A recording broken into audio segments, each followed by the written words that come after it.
Sabbath during the day. So Christianity then becomes a matter of what we do one day a week. So on Sabbath, we do special, sacred, holy things, but the rest of the week, we just go live our lives. That is not how God designed it. God designed for us to be the church in the community all week long.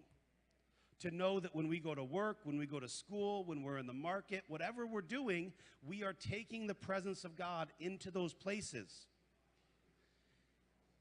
We are called to go to the community. The community is not called to come to us.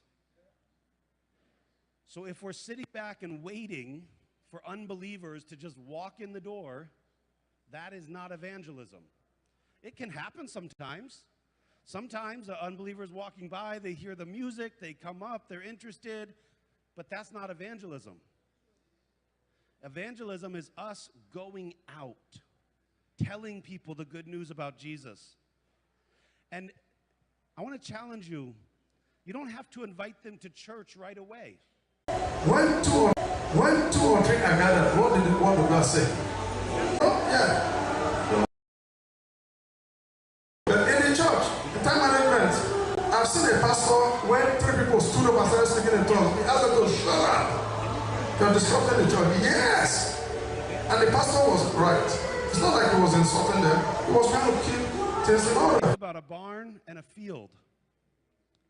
If the barn is the building, the church building, and the field is the unbelieving world, you can't sit in the barn and say that you're harvesting the field. You're not.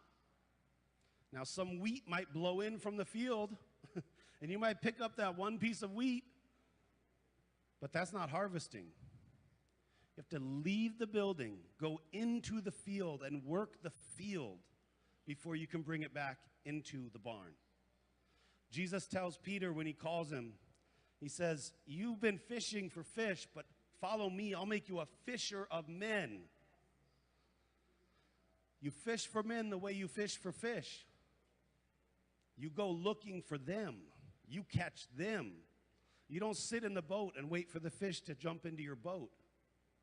Every once in a while, a fish might jump in your boat, but that's not fishing. You got to go find the fish. You got to catch the fish. And you got to be willing to bring them into your boat before they're cleaned up.